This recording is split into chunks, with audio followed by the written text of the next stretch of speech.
Hey there everybody, and welcome to the channel. I'm your host, Puborama, and in today's video, we are playing in Grand Theft Auto 5 Online. We have a bunch of tanks in front of you. We got the Rhino, the Future Shock Scarab, although you can also get the other variants of the vehicle. We have the Halftrack and the Conjali, and then finally, what I'm driving, the RC Tank.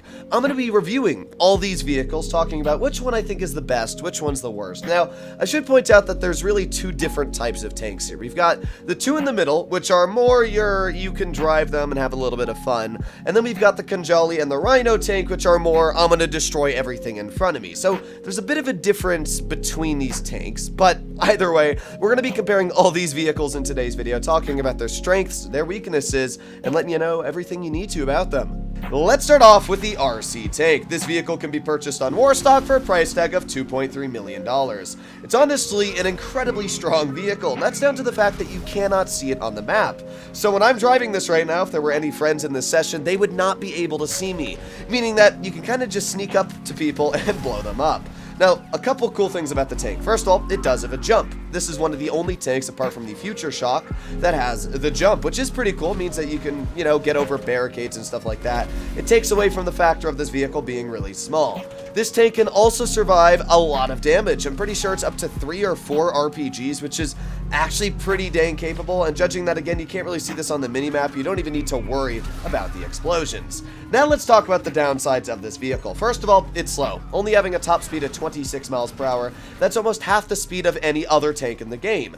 As well, it is not very strong on the weaponized capabilities. You either have a plasma gun or, well, you can see this little rocket launcher thing here, and it does take 2 explosions to blow up a vehicle, which isn't terrible, but the problem is the range is just absolutely awful. I mean, look at how short that range is. So really trying to shoot at anybody is not going to happen, and these are unarmored cars, so if you're running like 100% armor on your car, it might even take 3 or 4 explosions. It's definitely not the strongest of vehicles to go up against. I would say the best part about the tank is that you can actually self-destruct, which is something that is pretty cool. But yeah, overall, I really wouldn't suggest to buy this, especially for a $2.3 million price tag. That's just a little bit too expensive for me. Next up, we're going to be talking about the Rhino Tank. This is an oldie, but it's honestly still incredibly strong. As you can see, the cannon on this vehicle does not care who you are. It will absolutely demolish you. And this is one of the few vehicles in the game that if you simply just touch a car and drive over it, it will completely blow up. For example, yeah, it just absolutely smashes cars. Now that comes at a bit of a problem. The Rhino Tank, and I've known this for many years while playing this game in story mode when trying to steal this out of the military base and everything, is that the Rhino Tank really just does not do the best job at surviving because it will blow itself up. There will be times when you're driving down a busy street or just driving in general and you will drive over a car. And when that happens, you will blow that car up and it will hurt your tank a lot.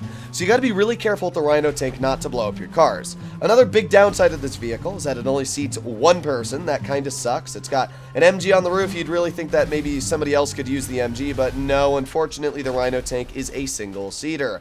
As well, the Rhino Tank, well, it's a Pegasus vehicle, meaning that if you want to spawn it in, you can't spawn it in through your interaction menu. You cannot spawn it in as well through the mechanic. You have to call Pegasus. They'll spawn it somewhere across the map and you have to go drive over to it.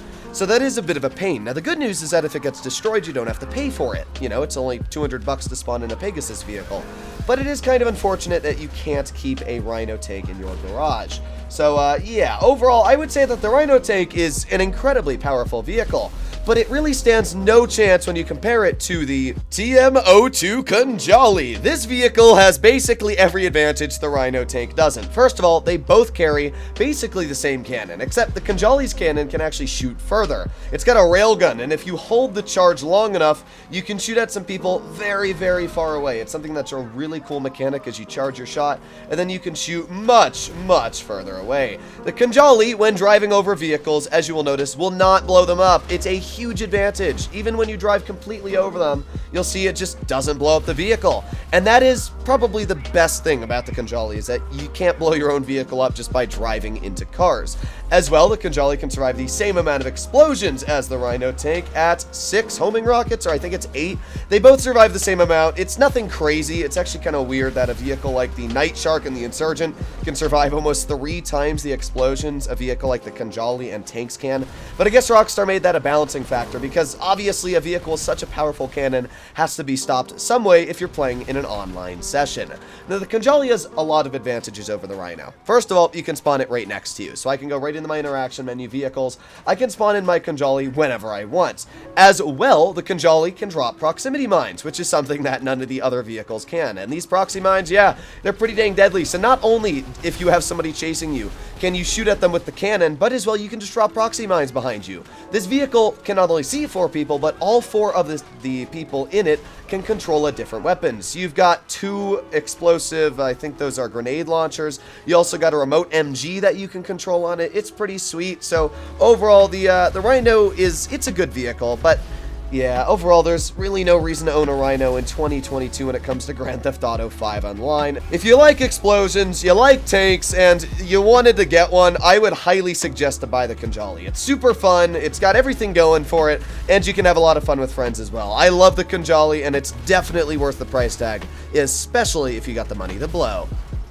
And finally, we arrive at the fun tanks, the Future Shock Scarab, and as well the Halftrack. Both of these vehicles are not going to be causing mayhem on the streets of Los Santos. They're not going to be blowing up vehicles left, right, and center. Sure, the Halftrack's got a really nice MG on the back, but even then, you still need somebody else to help you. So if you're playing solo, neither of these tanks are really going to cause mayhem, but they do have a lot of advantages over the other vehicles. First of all, you'll notice that the Scarab is actually really fast. We're going 74 miles per hour, and that's actually the top speed of this vehicle.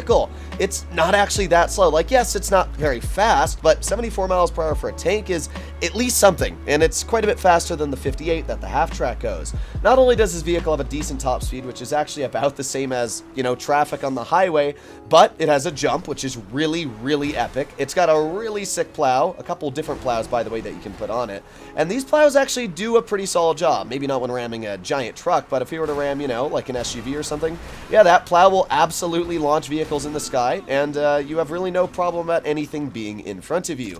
Now, you do have a front-mounted plasma gun or an MG. Personally, I think that both of these weapons are kind of mid. Like, you'll see that it's just really awkward to try and shoot it. Now, if it was kind of like the weaponized Tampa, where you could use this weapon, but in an aspect where you could kind of like turn it a bit, it would be epic. Unfortunately, you can't do that. So it's mounted at a really weird position where, as you can see, it's just kind of awkward to shoot at cars with.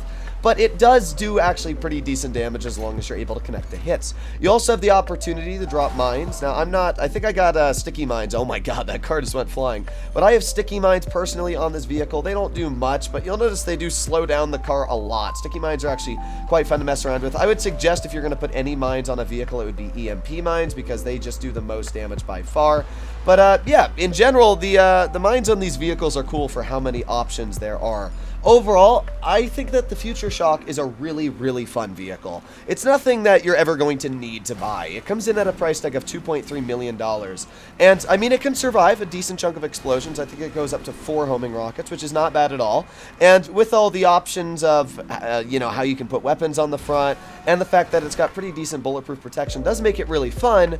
I just wouldn't really suggest to buy it because there's no real purpose to it, you know? So if you're just looking for a fun vehicle, not a bad buy. But in general, I wouldn't really say there's much of a reason to buy it, especially when we take a look at the Halftrack, baby. This is one of my favorite tanks in the game. Now, technically, it's a Halftrack, and it's not a tank, but I still count it in there because it does have a full track system on the back.